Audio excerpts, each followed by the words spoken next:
Hi friend, சின்ன மருமகள் அடுத்து என்ன நடக்க போகுதுன்றத இந்த ஒரு வீடியோவில் ஒரு குட்டி பிரேமாவாக பார்க்கலாம் வாங்க. என்னாச்சு ஐஸ்வர்யான்றாங்க. நைட்டு நடந்ததை சொல்கிறாங்க. அப்போ உனக்கும் சேதுக்குள்ள ஒன்றும் நடக்கலையான்றாங்க. சேதமம்மா இப்போதைக்கு எதுவும் வேண்டாம் ஐஸ்வர்யான்ற மாதிரி சொல்லிட்டாங்கன்றாங்க. ஓ, இன்னும் அவன் அதுலேருந்து வெளியே வரலை போல. தமிழ் சிலையோடைய ஞாபகார்த்தம் மட்டும்தான் அவனுடைய மனசில் இருக்க போல. இங்கே பாரு ஐஸ்வர்யா, என்ன வேணும்னாலும் நடக்கட்டும், எப்படி வேணும்னாலும் நடக்கட்டும். அவனை எந்த காலத்தை கொண்டும் சேதுவை மட்டும் விட்டு பிரிஞ்சிடாது சரியான்றாங்க.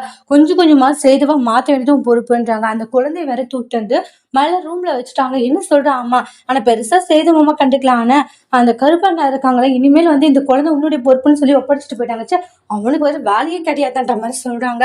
சரி, நீ அதுக்கெல்லாம் டென்ஷன் ஆகாது சரியா, நான் பாத்துக்கிறேன்ற மாதிரி சொல்லிடுறாங்க.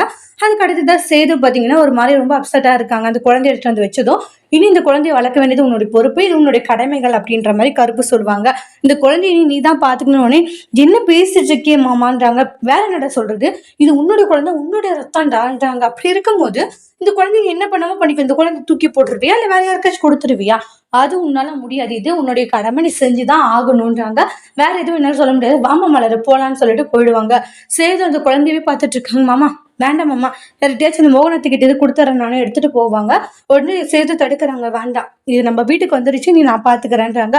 மாமா என்ன மாமா பேசிட்டு இருக்கீங்க, எப்படி மாமா இது, ஏன் பழக கூடாதா? என்ன இருந்தாலும் இது என்னுடைய ரத்தம் சரியா, இது என்னுடைய குழந்தை, அப்படியெல்லாம் இந்த குழந்தைய என்னால விட்டுற முடியாதுன்றாங்க. இந்த குழந்தைய வளர்க்க வேண்டியது, இந்த குழந்தைய பாத்துக்க வேண்டிய கடமைகள் எனக்கு இருக்கு ஐஸ்வர்யான்றாங்க. இனி இந்த குழந்தைய அது இதுன்னு சொல்லி எதுவும் சொல்லாது சரியா, அந்த குழந்தைய இனி நான் நல்லபடியா பாத்துக்கிறேன், பெருசா நீ கவலைப்படாதுன்றாங்க. என்ன இது, குழந்தைகிட்ட இருந்து மாமாவை பிரிக்கலான்னு பார்த்தா இப்படி ஆயிடுச்சு. என்ன இருந்தாலும் மாமாவையும் அந்த குழந்தைய ஒண்ணு சேர விட மாட்டேன்னு ஐஸ்வர்யா கிரிமினலா பிளான் போடுறாங்க. அதோட இந்த பிரமும் முடிச்சிருக்காங்க. இனி வரக்கூடிய எபிசோட்ல என்ன மாதிரி ஒரு டோஸ்ட் வர போகுதுன்னு வெயிட் பண்ணி பார்க்கலாம். தேங்க்யூ.